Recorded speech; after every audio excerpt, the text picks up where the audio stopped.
I get like really nervous, but usually everything I write, it's a personal experience. Right. Like that. Okay, so why don't you tell us about your book? Come on.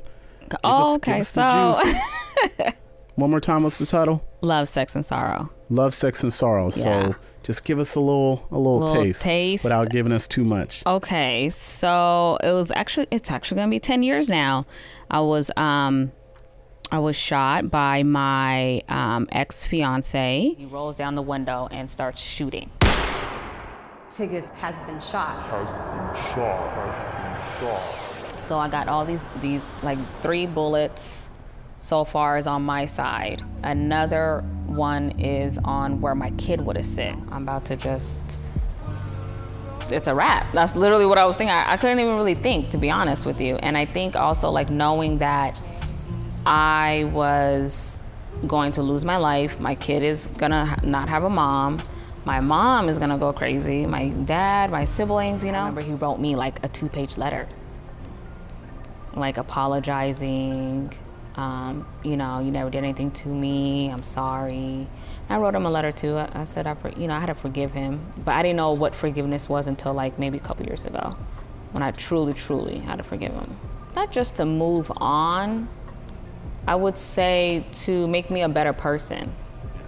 If I didn't like forgive him, I don't think I will be a better person. My faith had a big part of my life, or even right now. It didn't really happen right away. But after a while, I just shut down. I didn't talk about it.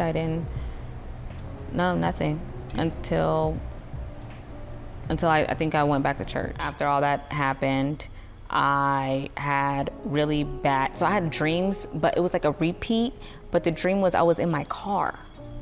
And I remember, I didn't know why, I thought I was going crazy. I used to tell my mom, she's like, oh, just pray. And I'm like, nah, I'm not sleeping, you guys. Like, I think somebody's trying to get my attention.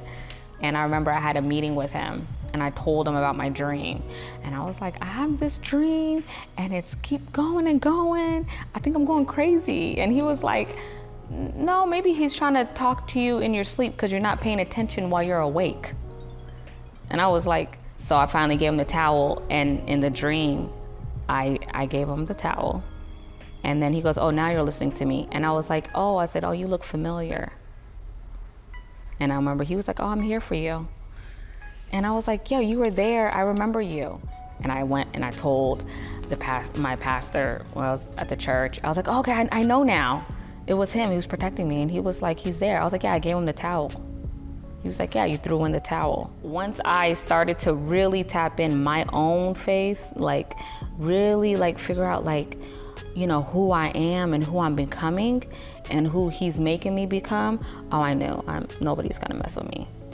And I think I've overcome a lot more things now with that journey of just having that time, with God in the morning or at night, or just like my time, just going working out and I'm listening to something or going for a walk and just reminding myself, that he's been there the whole time. Saying about possibly doing a documentary, is that something that you're really looking into? Yeah, I really want to do that. And to really like break down everything and have like a one-on-one.